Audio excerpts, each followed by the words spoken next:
Bonjour, moi c'est Kabibi Show de la conteuse africaine et francophone. Je partage des histoires de vie réelles et vécues sur ma chaîne YouTube. Yes, si c'est la première fois que tu tombes sur une de mes vidéos, n'hésite pas à rejoindre la grande team Kabibi Show en t'abonnant et surtout en cliquant sur la cloche de notification pour être au courant de toutes les vidéos que je partage.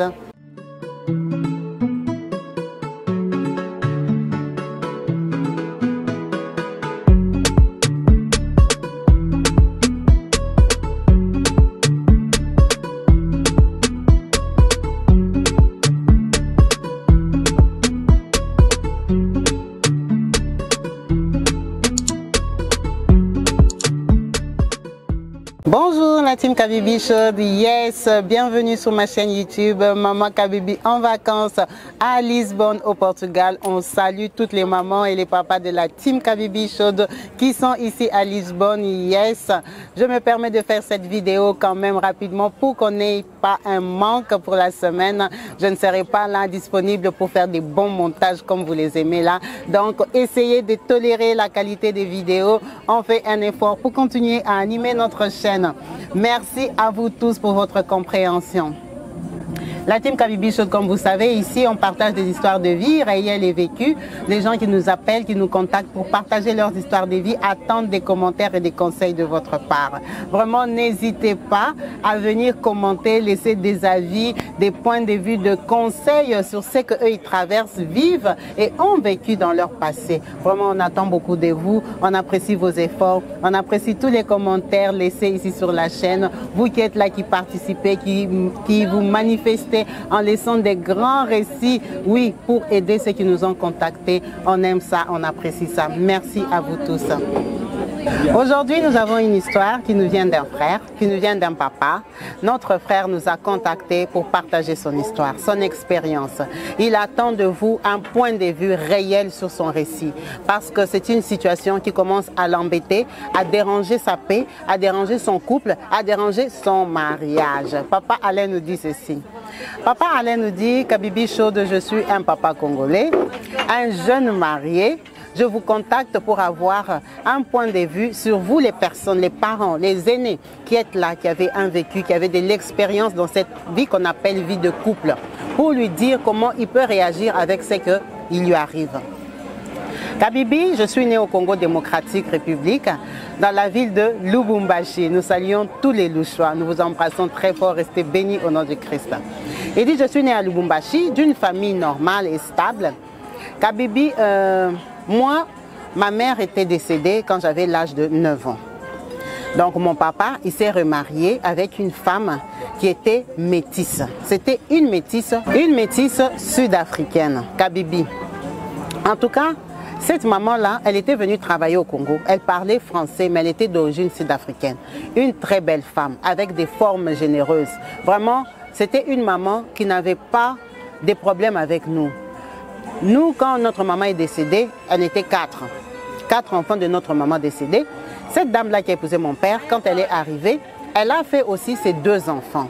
Elle n'avait pas de problème parce qu'elle avait ramené un enfant qu'elle avait fait déjà en Afrique du Sud.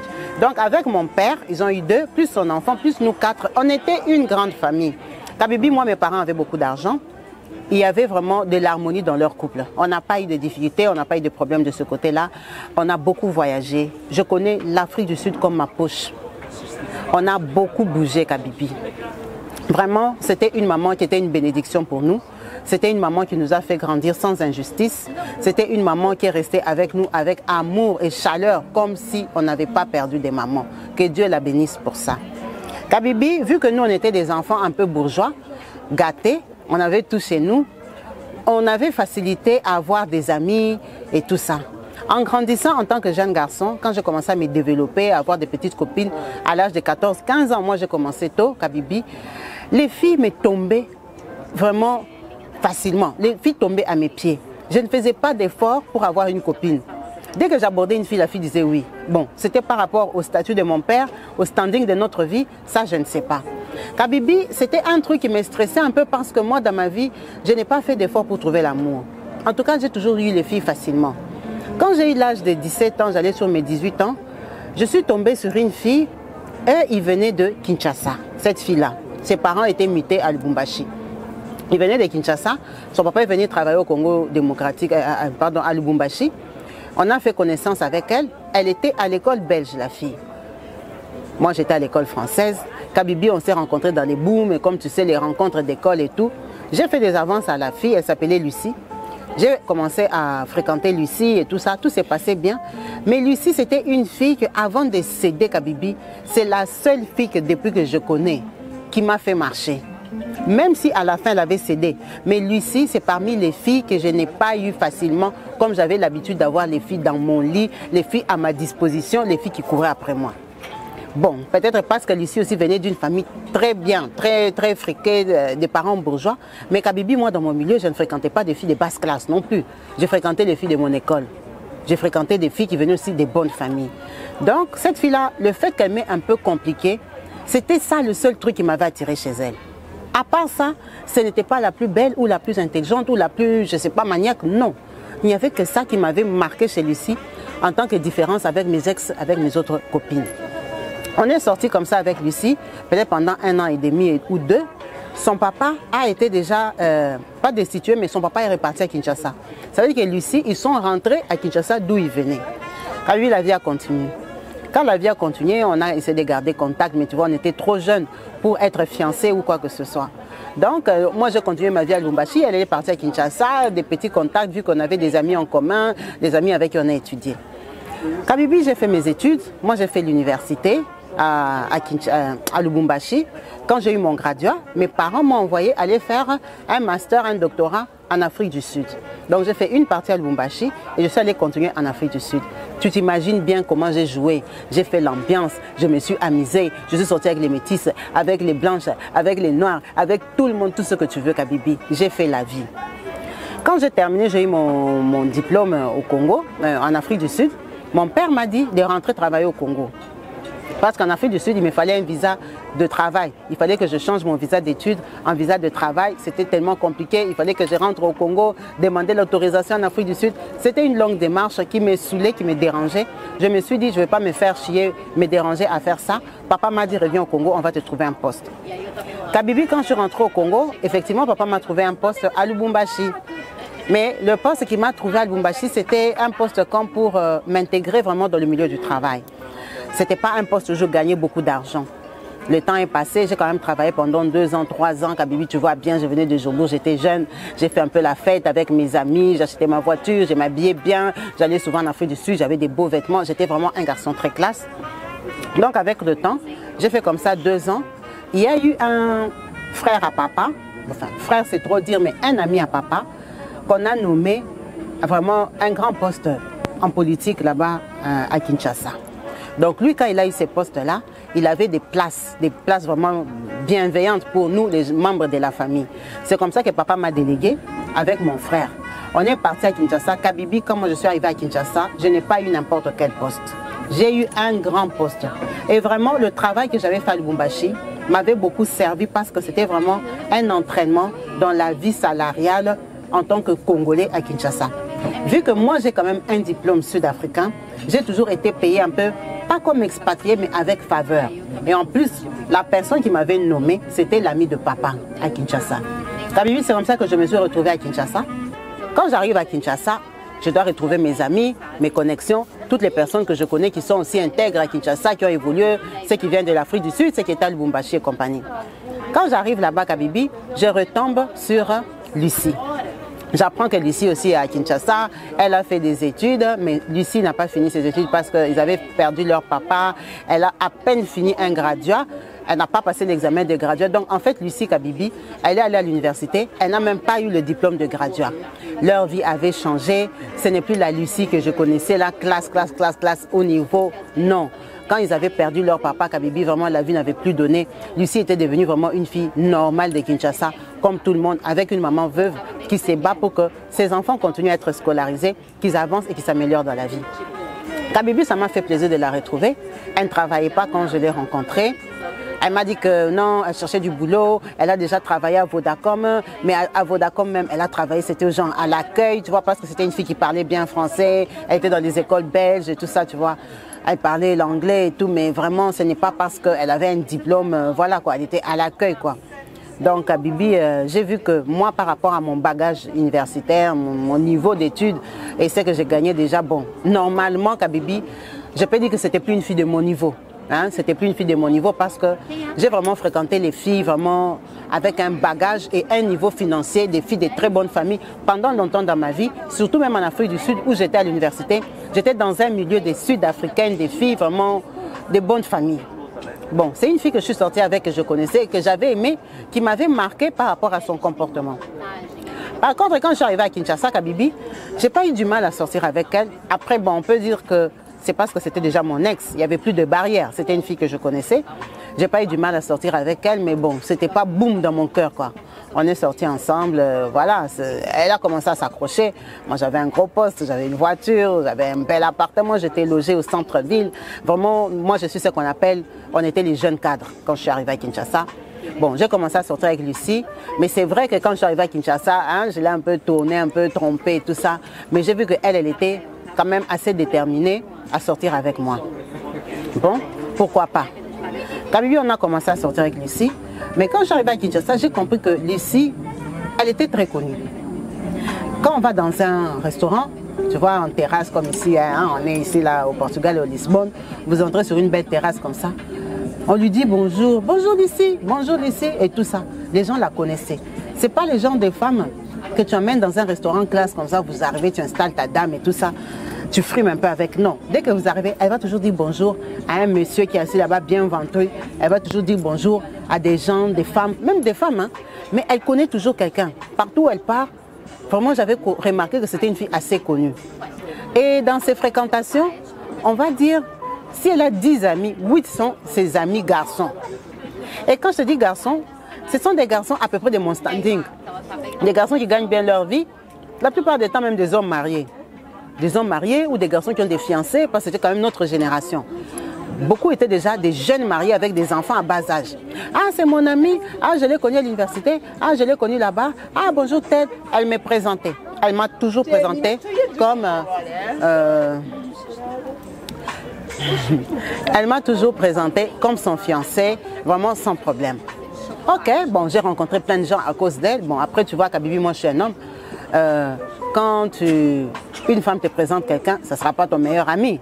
Tu vas dire bonjour par respect, parce qu'en fait, tu ne connais pas trop leur relation, tu ne sais pas comment ils se sont connus, dans quel cadre. Tu dis bonjour par respect et la vie continue. Kabibi, ça s'est bien passé. Lucie s'est bien accrochée à moi. Bon, les 2 conquêtes, 3 conquêtes que j'avais en attendant, j'ai laissé tomber parce que Lucie, on a quand même beaucoup de références ensemble. Et c'était une belle fille. Elle était belle, elle était propre. Elle présentait bien, elle s'exprime très bien en français. C'est une fille qui a fait des grandes écoles dans son enfance. En tout cas, il n'y avait pas de souci. Quand on a décidé de se marier, je suis allée l'épouser. Mes parents sont venus de Lubumbashi. On a fait la dot, on a fait la fête. On a fait vraiment la formule normale comme il se doit. Kabibi, on s'est mariés. J'ai épousé Lucie, là ça va faire 2 ans que j'ai épousé Lucie. Lucie a des difficultés d'abord, d'avoir un enfant. Jusque-là, Dieu ne nous a pas encore bénis avec un enfant. Mais le problème est que, comme Lucie n'a pas des diplômes, elle ne peut pas travailler. Vraiment un travail décent que moi j'estime que ma femme peut quitter la maison le matin pour aller faire ce boulot-là. Elle ne peut pas travailler à ce jour. Elle est à la maison. Ça veut dire que Lucie, elle a le confort de ma femme. En tant que ma femme, mon épouse, elle a une voiture, elle a des domestiques, elle a des travailleurs qui sont là. À la maison, normalement, elle est comme la gérante. Elle gère les travailleurs parce qu'il y en a tellement. Pour la lessive, pour la vaisselle, pour dehors, pour tout. Elle est vraiment comme manager dans la maison. Kabibi, Lucie, ça veut dire que moi, je lui donne de l'argent. Elle sort, elle va faire ses courses, elle se promène en ville. Hein? Une femme normale qui ne fait rien dans la vie. Elle est très belle, elle est coquette. Je l'ai déjà emmenée en Afrique du Sud plusieurs fois. Comme moi, j'ai quand même un peu grandi là-bas. J'aime beaucoup ce pays-là. Donc, elle fait ses courses. Vraiment, c'est une fille branchée.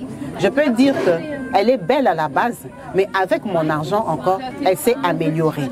Vraiment, ma femme, c'est une femme que j'aime beaucoup, que je suis fière de présenter. Je la respecte. Mais le problème qu'on a, c'est quoi? Kabibi, Lucie a trop d'amis hommes. Trop d'amis hommes. Tu vois, avec les statuts, les WhatsApp, les TikTok, vos conneries que vous avez là, vous les femmes, en ce moment, vous êtes comme rebellés. Je ne sais pas si c'est la crise de la vieillesse ou de la jeunesse qui vous a attrapé. Ma femme, elle fait les TikTok, les vidéos, les snaps dans la maison en longueur de journée. Moi, ces histoires-là, j'ai connu ça par rapport à ma femme. Parce que tellement que mes petits cousins, mes petites soeurs qui sont à Lubumbashi, tu vois les jeunes qui ont encore les vingtaines là, comme ils sont dedans, tout le temps ils voient Tantine Lissi. Tantine Lissi c'est snap, Tantine Lissi fait comme ça. C'est eux qui m'ont dit que ma femme avait ces histoires-là. Kabibi, j'étais obligée de les télécharger sur mon téléphone. Mais Lissi, dès qu'elle se réveille le matin, elle se snap, elle prend le petit déjeuner. Elle se snap, elle a fini de se maquiller. Elle se snap dans la voiture. Elle se snap, elle se snap. Bon, je me suis dit, elle ne travaille pas. Mais je lui ai dit, chérie, un peu doucement sur les réseaux sociaux. En fait, quelqu'un qui te suit, il connaît ta cuisine, ta salle à manger, ton salon. Il ne reste plus que la chambre et même le côté lequel toi tu dors. Vraiment, va un peu doucement. Tu es quand même la femme d'un grand monsieur comme moi. Tu ne peux pas être là toujours en train de snapper comme une petite fille. Je ne sais pas si tu racontes ta vie à qui ou tu la prouves à qui que ce soit. Oh non, c'est à la mode. Toi, c'est parce que vous les hommes, vous êtes comme ça. C'est des choses que les hommes ne font pas beaucoup. Nous les filles, on aime ça, nous les filles, on aime ça. Bon, ce sont que des snaps. Mais, quand Lissi est sur vos trucs là de WhatsApp là, si tu fais attention, elle parle avec les hommes. C'est qui? C'est mon ami. Quand tu cliques sur la photo de l'ami, Kabibi, un bon tonton bien ventru. Bien de barbes blanches, beaucoup de barbes. Je dis, mais toi ma chérie, tu n'as pas de copines. Ici à Kinshasa, toutes les années que toi tu as fait à Kinshasa, tes copines qui sont mariées là, qui sont des mamans des bébés là, qui peuvent même t'apprendre comment on cherche les bébés, comment on lave les bébés et tout ça. Toi tu n'as pas de copines comme ça. Tes copines, c'est seulement les papas barbus là qui vont au boulot comme moi. Ce sont tes copains avec qui tu parles sur WhatsApp. Oh, tu m'avais trouvé avec mes amis, c'est quoi? Qu'est-ce que mes amis t'ont fait? Tu les as déjà trouvés dans ta maison. Est-ce que mes amis te dérangent? Ma vie avec mes amis, c'est quoi? Est-ce qu'on se voit? Donc, quand quelqu'un me dit bonjour sur WhatsApp, c'est un péché. Donc, comme je me suis mariée avec toi là, je ne connais plus personne. Hein? C'est quel genre de jalousie mal placée? Tu as rencontré quelqu'un avec ces gens. C'est quoi maintenant le problème de vouloir me séparer avec le monde entier parce que tu m'as épousé? Le mariage, ce n'est pas la prison. Le mariage, ce n'est pas un lieu de galère. Je ne suis pas venue ici pour souffrir ou vivre une vie d'hypocrisie. Moi, j'ai mes amis, on s'entend bien. Ce sont les gens qui peuvent m'aider un jour dans la vie, me trouver un travail. Un travail, tu n'as pas de diplôme. Comme tu ne mets même pas au monde là, rentre à l'université, va valoriser tes études.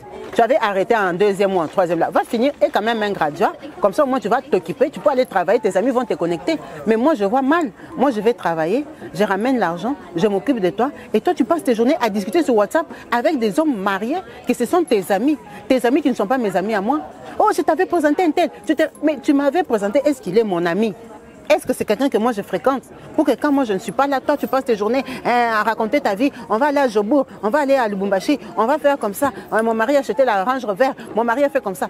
Même si tu parles de moi dans tes conversations. Mais moi ça ne m'arrange pas que tu sois ami à des hommes comme ça. Kabibi, c'est ça toute l'incompréhension qu'il y a entre moi et ma femme. Ma femme conçoit mal que moi je lui dise qu'elle doit se séparer de ses amis. Là, ce qui s'est passé, c'est quoi? Elle a décidé de vouloir s'associer avec une copine à elle qui fait soi-disant les business. Sa copine va à Dubaï. Elle achète des conteneurs. Sa copine là vend des meubles. Elle a une boutique ici au Congo où elle a un hangar. Ou comment que... C'est eux deux qui savent. Sa copine fait le commerce. Sa copine fait des conteneurs de Dubaï. Elle ramène ses meubles. Lissi, elle n'a jamais été à Dubaï, ma femme. Elle a décidé de vouloir faire le commerce avec sa copine. Elle a dit qu'elle va vendre les tapis de maison. Elle va mettre dans le conteneur de sa copine comme sa copine est déjà habituée. Elle s'est improvisée commerçante comme ça, à mon insu, sans ma permission, mais en comptant sur mon argent. Kabibi, bref, pour couper, Lissi me dit qu'elle a besoin de au moins 20 000 € pour commencer ce commerce-là, parce qu'il y a la marchandise à acheter. Il y a le conteneur à remplir avec sa copine, les dédouanements et l'endroit pour exposer. Quand elle a calculé tout, il lui faut entre 17 000 et 20 000 €. Donc moi, je dois lui donner cet argent-là. C'est vrai que j'ai la capacité de donner 20 000 € à ma femme. Je ne suis pas au niveau des 20 000 €. J'ai mes moyens. Kabibi, même si ta femme te demande 20 000 € en janvier, ce n'est pas à fin février que tu prends, tu donnes à ta femme 20 000 €. L'argent, ça se travaille. L'argent, ça se gagne. L'argent, ça se programme. Les femmes, si tu les suis, elles veulent... Brésilienne aujourd'hui, c'est aujourd'hui. iPhone demain, c'est demain. Les femmes n'ont pas la patience. Je suis un garçon, j'ai fait la vie. Je suis sortie avec plein de femmes dans ma vie. Ma femme m'a demandé 20 000 € pour un business que je ne connais pas. Dubaï, elle ne connaît pas. Moi non plus. Je n'ai jamais été à Dubaï. On va prendre 20 000 € avec tout ce qui se passe dans la vie d'aujourd'hui.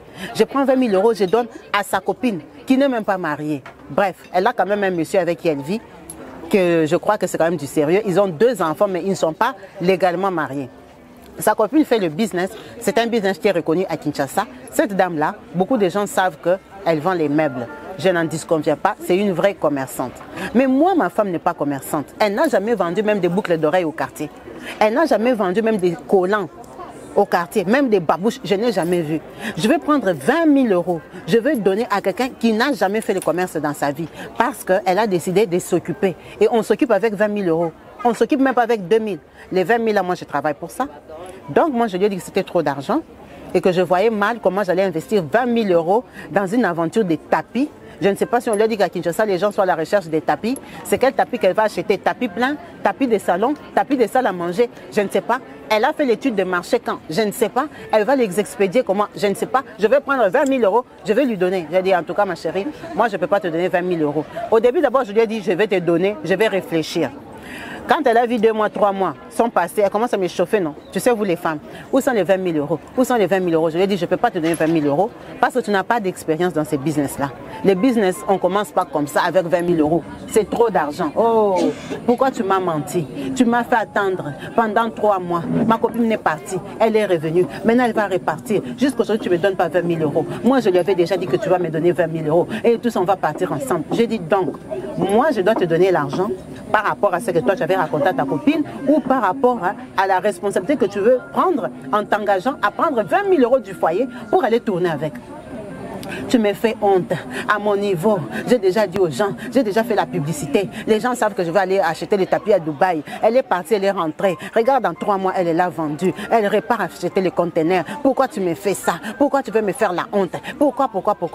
Kabibi, je lui ai dit, si tu veux aller à Dubaï, faire l'inspection du marché, moi je te donne déjà 3 000 euros. Tu pars avec ta copine, tu pars voir les prix des tapis. Oh, elle a déjà regardé pour moi, on connaît les fournisseurs. J'ai dit, ma chérie, tu n'as jamais fait ça. Je te donne 3 000 euros, tu pars avec ta copine, tu pars inspecter le marché, tu reviens ici, tu vois la probabilité des ventes et tout ça. Kabibi, c'est comme si je parlais un béton à une bourrique. Ma femme a très mal pris ça. Je lui ai demandé, ta copine part quand? Là, nous sommes début février, c'est comme si sa copine part début mars. Oh, elle part au début du mois de mars. J'ai dit, ok, comme ta copine part au début de mars, toi, organise-toi, prends ton visa, ton passeport et tout. Tu vas aller avec ta copine, mais tu n'iras pas avec 20 000 euros. Prends les 3 000 euros ici, c'est déjà acquis. Tiens, ma chérie, prends les 3 000 euros. Va dire à ta copine que vous allez partir ensemble. Tu n'as pas besoin d'attendre début mars pour lui dire ça. Kabibi, l'attitude de ma femme, elle a boudé, elle était fâchée, elle était déçue. Ok. Moi, je sais que j'ai donné 3 000 euros, je sais que ma femme part à Dubaï avec sa copine. Il n'y a pas de souci. Maintenant, le temps passe et tout ça. Je vois ma femme, comme elle organise son voyage, tout elle est partie. Quand elle revient, elle cause de moins en moins au téléphone parce qu'elle est occupée et stressée par ce voyage-là. Un jour, je l'entends parler. Moi, je suis dans la chambre. Elle est dans la salle de bain. Vous savez, vous les femmes, quand vous allez vous démaquiller la nuit là. Donc, quand ta femme se démaquille déjà, c'est quelle heure? C'est 22h30. On est dans la chambre, moi je suis dans la chambre. Comme j'ai une grande chambre, j'ai déjà mis mon coin bureau, j'ai vraiment une grande chambre et j'ai ma télévision. Donc, je vois ma femme, elle va dans la salle de bain. J'ai regardé la télévision. Je sais qu'elle se démaquille pour prendre sa douche. J'entends pas vraiment, elle est en train de parler. Kabibi, j'ai une intuition, j'ai baissé le volume de la télé. Quand j'ai baissé le volume de la télé, j'entends, elle me dit, j'entends elle est en train de dire au téléphone, oui mais les 7 000 euros là maintenant, je ne comprends pas, tu m'as dit que tu as fait un chèque, mais le chèque là depuis que je l'ai déposé, il ne passe pas, patati patata. Je dis, chèque de 7 000 euros? Qui lui a fait le chèque de 7 000 euros? Kabibi, comme j'avais entendu, elle a parlé, mais je ne comprenais pas la conversation, c'était quoi? Quand elle sort de la chambre, j'ai porté mon courage, je lui ai demandé, ma chérie Lucie, je t'ai entendu parler d'un chèque de 7 000 euros. C'est quoi cette histoire? C'est quoi cette histoire? Comment? Toi, tu crois que quand tu demandes ton argent, tu refuses? Tu crois que moi, je ne peux pas avoir 20 000 euros? Je me débrouille, non? Je suis une personne, j'ai mes connaissances. J'ai demandé à mes amis de me prêter l'argent. Je vais aller acheter mon conteneur de tapis avec ma copine. Ce sont mes amis qui se sont cotisés. J'ai demandé à plusieurs amis de me donner l'argent, de me prêter. Quand je viendrai, je veux vendre, je vais leur remettre les 20 000 euros que je suis en train d'emprunter. Je lui ai dit, pardon, répète et recommence. Donc, ma femme, sa multitude d'amis qu'elle a là, les bons tontons ventrus, gros, beaux gosses, patrons bourgeois de Kinshasa, qu'elle fréquente, qu'elle connaît de je ne sais pas où, que moi je ne sais pas où ils ont fait leur connaissance et leur amitié. Elle est allée demander peut-être à 5 ou 6 personnes de lui prêter de l'argent. Il y en a qui ont accepté 1000 euros. Il y en a 1500. Il y en a un qui a accepté 7000. Il y en a Kabibi, je ne sais pas s'il se base sur quoi, ou il se base sur ma stabilité à moi financière, qui sont en train de lui donner cet argent-là. Kabibi, en fait, ma femme, quand je l'ai interpellée, quand je lui ai posé les questions, ma femme n'était même plus au niveau de 20 000 euros. Ma femme, l'argent qu'elle est partie emprunter partout, ça lui faisait déjà 27 000 euros, plus les 3 000 que moi je lui ai donnés. En tout cas, elle n'avait pas 27 000 euros en main. Quand moi j'ai appris cette situation-là, Kabibi, en main comme ça, elle avait déjà 12 500 euros. Et elle attendait encore d'autres virements, d'autres monnaies que les gens devaient lui donner. Tu sais que quand tu es la femme d'un tel qui a un gros nom comme moi, un patron comme ça, les gens savent que moi j'ai l'argent. Que même si tu ne rembourses pas, ton mari va... Tu es quand même ma femme légale, ma femme que j'ai épousée. Donc tu vois que les gens ont la facilité de lui donner parce qu'ils savent qu'elle est avec moi. Et comme elle me les a déjà présentés, ils savent que s'il y a un problème, je peux... Tu comprends? Mais tout ça, moi je ne suis pas au courant. À moins que ce soit qu'il lui donne cet argent-là pour autre chose. Kabibi, ma femme avait déjà 12 500 euros. Et leur voyage était genre dans 2-3 semaines. Ma femme en train de se démaquiller, elle parle des chèques de 7 000 euros à mon insu. Quand je la mets à côté, je dis raconte-moi un peu. Oh non, papa Gérard, il va me donner 3 000. Papa Paulin, il va me donner je ne sais pas quoi. Papa, je dis, toi, tout Kinshasa qui t'a prêté l'argent, c'est des papas, des papas, des papas. C'est quel genre de relation que toi tu as avec ces papas-là pour qu'ils prennent tous ces argents-là, ils te donnent.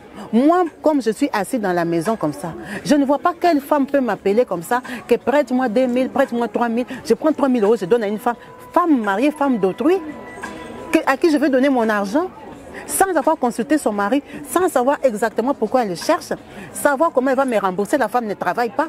C'est que Kabibi, j'étais fâchée, Kabibi, j'ai explosé. Ma femme m'a manqué de respect cette nuit-là, Kabibi, je l'ai tapée. C'est la première fois que j'ai levé ma main sur ma femme parce que déjà j'étais énervée. Cette situation-là m'avait échappé comme ça. Je ne savais pas ce qui s'est passé dans ma maison. La femme était là. Elle était en train de prendre l'argent n'importe où, de n'importe quelle main. Elle ramène dans ma maison, dans mon couple, des hommes qui sont comme moi, qui partent travailler, qui gagnent leur vie, qui vont prendre l'argent pour donner à ma femme. Kabibi, vraiment c'était la catastrophe. Ça s'est très mal passé, je l'ai tapé, elle a pleuré, elle n'a pas dormi dans la chambre, elle est partie appeler les familles. Toi-même, tu connais, vous les femmes, comment vous êtes. Ça fait un peu scandale, et il me tape, il est jaloux, il est méchant, il est contre mes succès. Je lui ai demandé 20 000 euros, il a refusé. Maintenant, je me débrouille, je me démerde pour me sortir dans la vie. Ça devient un problème. Et tout ça, Kabibi, elle a fait la palabre, la pagaille, raconter à n'importe qui, raconter à tout le monde comment je suis contre son épanouissement, comment je ne veux pas qu'elle évolue. Kabibi, ma femme ne manque de rien. Ma femme ne manque de rien. Kabibi, je lui ai dit, bon, comme moi je suis jaloux de toi, ce voyage-là, tu ne pars plus. Tu vois, Dubaï, tu ne pars plus à Dubaï. Va remettre tout l'argent que tu as emprunté. Elle ne va pas remettre. Je lui ai dit, tu remets tout l'argent que tu as emprunté. Maintenant, je vais te montrer que c'est moi ton mari. Si tu t'appelles mon épouse, ma femme à moi, tous les 12 000 que tu as en main là, tu vas aller les rembourser. Tu remets au propriétaire sans intérêt parce que tu ne les as pas utilisés. Tu ne pars plus à Dubaï.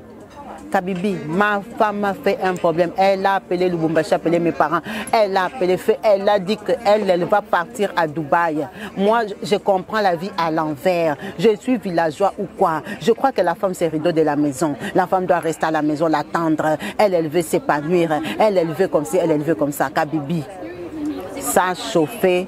En tout cas, le problème qui est là est que ma femme a dit qu'elle part à Dubaï. Quand ma femme a décidé comme ça, j'ai compris qu'elle partait parce qu'elle a acheté le billet. Je suis rentrée, je lui ai dit, tu vois quand tu pars à Dubaï là, et que moi je t'ai dit non, quand tu reviens, ne reviens pas ici. Je reviendrai ici parce que je suis ta femme. Ce n'est pas la dictature, le mariage.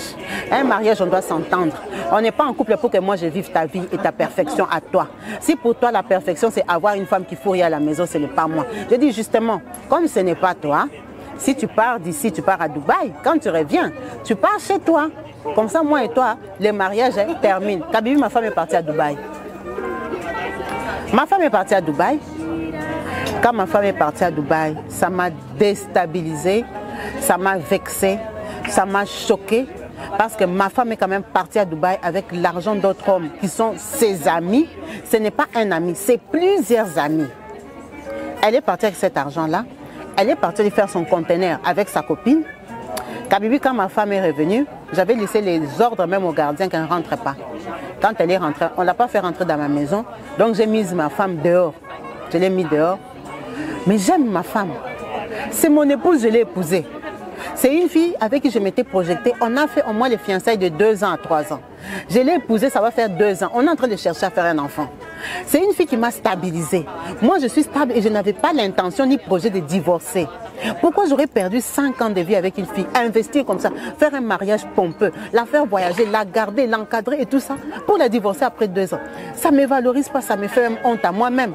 Kabibi, aux yeux de tout le monde, de ma famille, de mes amis, des gens qui sont au courant de cette histoire, ça veut dire que je n'ai pas d'impact sur ma femme. Ça veut dire que ma femme, je lui dis quelque chose, elle refuse, elle s'entête, elle part. D'abord, elle est partie avec l'argent des hommes. Je lui ai donné que 3 000 € pour ce voyage-là. Ma femme est quand même partie. Je ne sais pas quelle quantité de tapis elle a acheté. Si elle a fait conteneur plein elle-même, si elle a fait demi-conteneur, si elle s'est débrouillée comment. Kabibi, elle est à Kinshasa. J'ai chassé ma femme.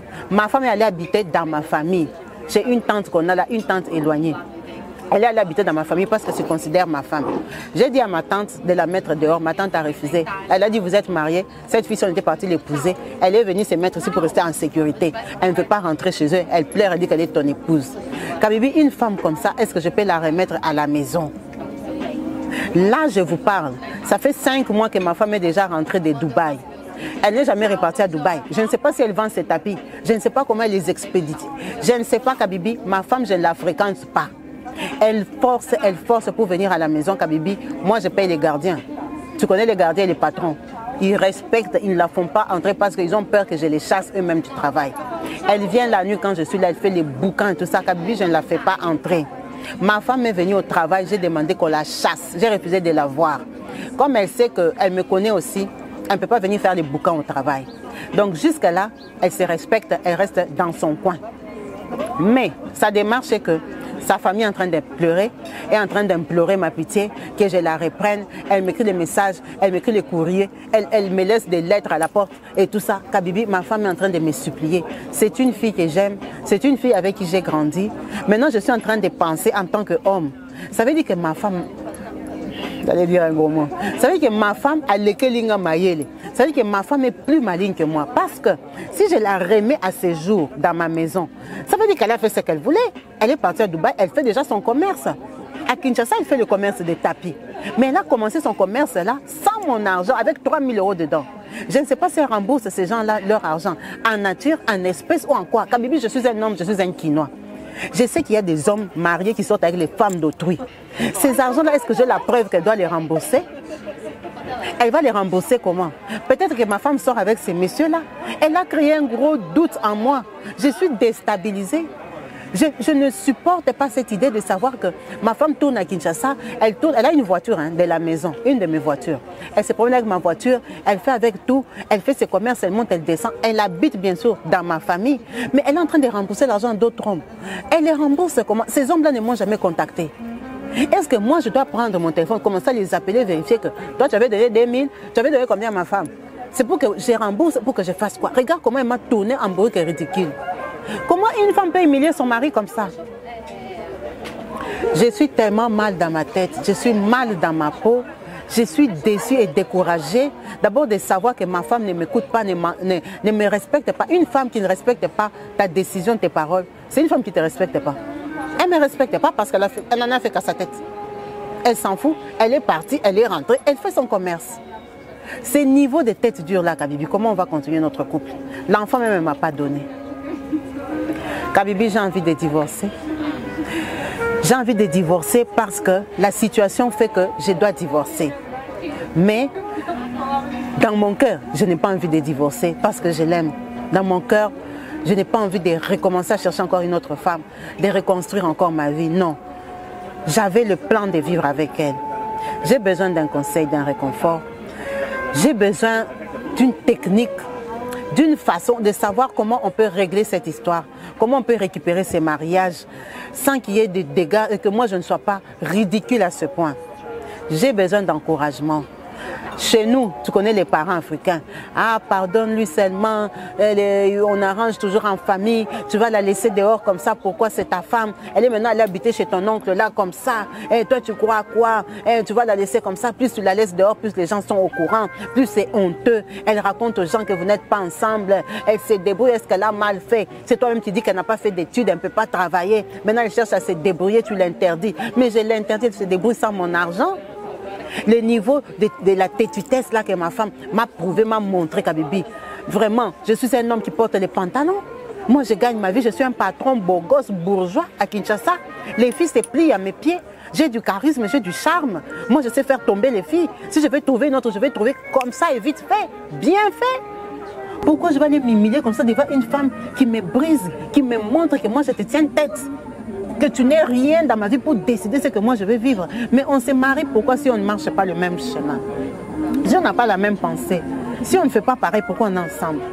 En tout cas, cette histoire me blesse, me déstabilise, me perturbe. Je ne sais pas où mettre ma tête. Ce qui est sûr, je n'ai pas encore appris qu'elle sort avec quelqu'un. Mais ce qui m'intrigue est que la quantité d'argent qu'on lui a donné par des hommes mariés, pervers qui sont ici à Kinshasa, Kabibi, ça me stresse. Est-ce qu'ils ne sortent pas avec ma femme et ils me prennent pour un mouton? Quel homme voudra être un mouton? Tu vis avec une femme que tu supportes, à qui tu fais tout, et on lui donne l'argent dehors. Et quelle quantité d'argent? Ce n'est pas 100 € que petite sœur prend de dépannage de carburant. C'est les 12 500 que moi-même j'ai vu. Les restes, je ne sais pas si on a complété. Ta femme parle au téléphone dans la maison où toi tu vis avec elle, dans ta salle de bain que tu as construite, tu as mis tes carreaux, ton miroir. Elle parle avec un autre homme, chèque de 7 000 €. 7 000 €. Vous entendez le montant, ce n'est pas 700, 7 000. Un homme marié va prendre 7 000 €. Il te donne comme ça à toi une femme mariée. Ton mari n'est pas au courant. Tu vas rembourser. Kabibi, moi, je ne peux pas donner 7 000 € à la femme de quelqu'un. Même pas une copine. Si je te donne 7 000 €, c'est que tu es ma gars. Tu es vraiment ma copine. Tu es vraiment borne en gaï. Je ne peux pas donner 7 000 € comme ça.